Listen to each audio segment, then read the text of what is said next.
If you're studying architecture or planning on studying architecture or even thinking about studying architecture, here are 5 tips that I would like to share with you guys. This will save you stress and sleepless nights and breakdowns during examination week.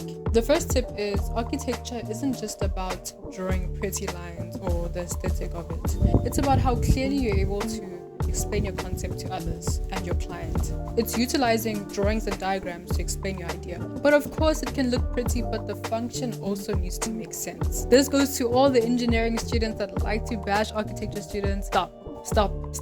Architects are way more than you think, please. Okay, anyways, let me calm down. The second tip that I have is to start ugly and then start refining, because you will never end up starting with your design and your drawing if you're trying to figure out the perfect drawing before you even begin. And the whole point of architecture is developing a process and how you're able to display and explain how you got to the point that you got to. So you're not supposed to be good all of a sudden first try. It's about the design process. So the sooner you accept that, the better the work becomes. Start messy and then refine. The third tip I have is time management.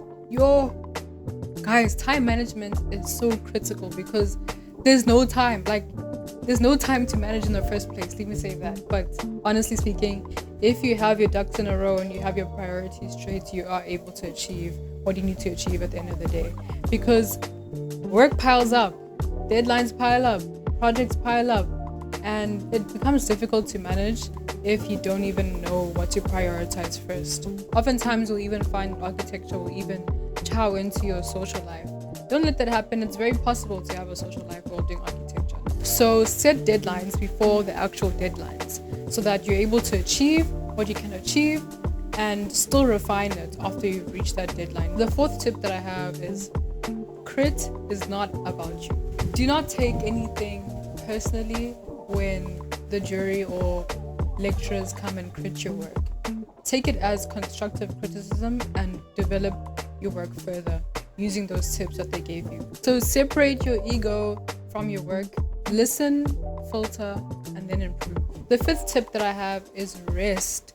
Rest is also part of the process, because if you are constantly drained, your work will show that you are drained.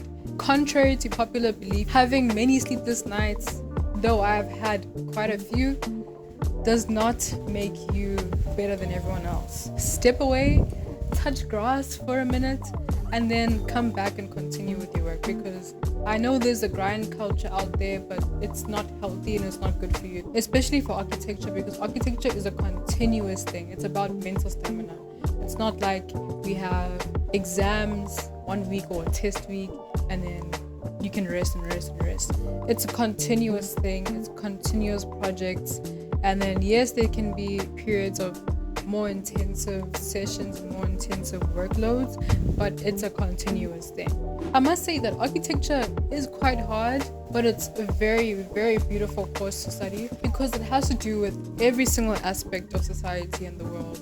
For example, we have to know some part of medicine or some biology or something like that, because at the end of the day, we have to be the ones designing hospitals, we have to be the ones designing schools, so we have to understand how education works, things like that. So it's always continuous learning. That's my bonus tip. Continuous learning. Once you graduate, it's not done. You have to continue learning because you're dealing with the ever-changing world. That's all I have for today, and I just wanted to keep it very short and sweet. If you want to know more about architecture and my personal journey with it, you can watch my vlogs, and I'll post a lot more about architecture as well. So good luck out there and all the best with your architecture journey.